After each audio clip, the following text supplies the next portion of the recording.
कमजोर आपण शरीराने असतो, आर्थिकदृष्ट्या असतो, आरोग्यदृष्ट्या असतो, पण आपण जिवंत माणसं आहोत आणि भारत देशाचे नागरिक आहोत. आणि जेवढा आपला या देशावर, आपल्या बापाच्या देशावर हक्क आहे जेवढा त्या राज्यकर्त्यांना हे आपण मानतो. या दृष्टीने आपण चालतो, म्हणून आपली दखल घेणं सरकारला भाग आहे.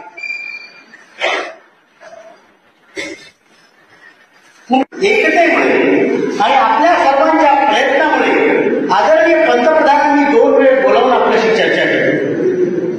अर्धा तास त्यांनी वेळ दिला, विषय समजून घेतला आणि हे सांगितलं की मी पण तुमच्या सोबत आहे, पण मी पंतप्रधान जरी असलो तर मला काही गोष्टी स्वतःहून करता येतील. तिथे पैशाचा विषय येतो, तिथे ब्युरोक्रॅसी येते, तिथे बाकी मंत्रालय येतात. त्यांनी त्यांच्याकडून काम केल्यानंतर शेवटी माझ्याकडे येतं, तेव्हा मी तुमचं काम करणार.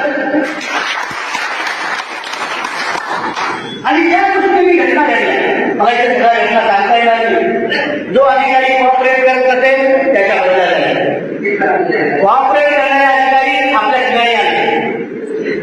ज्या ठिकाणी काम केले नसतील त्यांना दुसरीकडे पाठवण्यात आलं. बऱ्याच घडामोडी या गोष्टीत झाल्या आणि त्यामुळे त्याला उशीर लागला.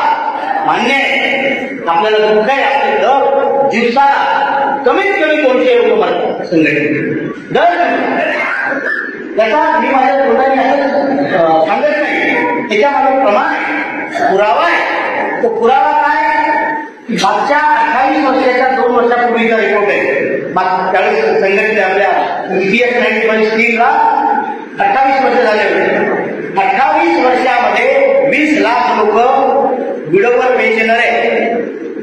म्हणजे विडो पेन्शनर, विधवा पेन्शनर जर 28 वर्षात 20 लाख आहे, तुमचं कॅल्क्युलेटर घ्या, त्या कॅल्क्युलेट करून पहा, तुम्हाला उत्तर येईल. दर दिवसाला 200 रुपये तो म्हणत आहे, दर महिन्याला 600 रुपये, 6000 रुपये म्हणत आहे.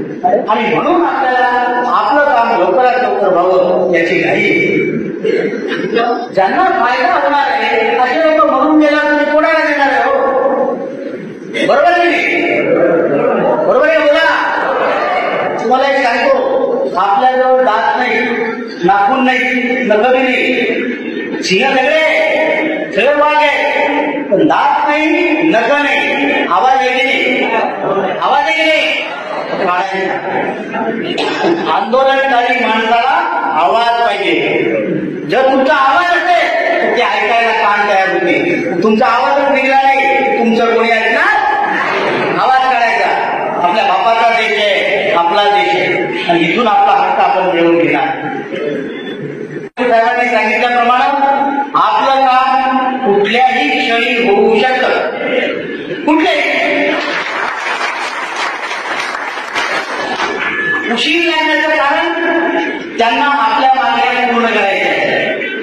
तुत्तूर मागून 2000-3000 देऊन आटवायचं नाहीये. त्यांना माहिती आहे लोक ऐकणार नाही. मिळालं ते घेऊन पण त्यांचा प्रयत्न हा आहे की 7,500 आणि मागे आपल्याला मिळायला पाहिजे. आरोग्य सुविधा जेव्हा मंत्र्यांना आम्ही भेटलो, मंत्र्यांनी सांगितलं भारत सरकार 70 वर्षाच्या वयानंतर सर्वांना आयुष्यमान भारत योजनेत घेणार आहे, घेतलेलं आहे. आम्ही म्हटलं सर 70 वर्ष कामगार पाहत नाही, 58 वर्षापर्यंत त्याच्या उसाचं सीमा झालेलं असतं, बरोबर आहे. 58 वर्षाच्या नंतर तो जेव्हा रिटायर होतो तर तो कुठल्याच कामाला राहत नाही. आरोग्य सुविधा 58 पासून पाहिजे. बाकी भारतामध्ये 70 पासून देतात, ठीक आहे, आम्हाला 58 पासून पाहिजे. तर त्यांनी ते कबूल केलं आणि ते म्हणाले 58 ते 70 हे 12 वर्ष आपण एम्प्लॉई इन्शुरन्स स्कीम ज्यामध्ये राज्य सरकारकडून घेऊ शकतो आणि त्यानंतर आयुष्यमान भारत देऊ शकतो. त्यामुळं आपल्याला 58 वर्षाच्या वयापासून आरोग्य सुविधा मिळेल असं आपल्याला वाटते. आया पेशंटच्या बाबतीत आपण फार जागरूकतेने आपली टीम तिथे लक्ष देते. काय सर्क्युलर निघतात, काय त्यांचं म्हणणं आहे, उद्देश काय पाहिजे, यासाठी नॅशनल एज्युकेशन कमिटी किंवा राष्ट्रीय संघर्ष समिती डोळ्यात तेल घालून तिथे पाहते. मिनिमम पेन्शन जास्तीत जास्त लोकांना त्याचा फायदा जे आहे ती मिनिमम पेन्शन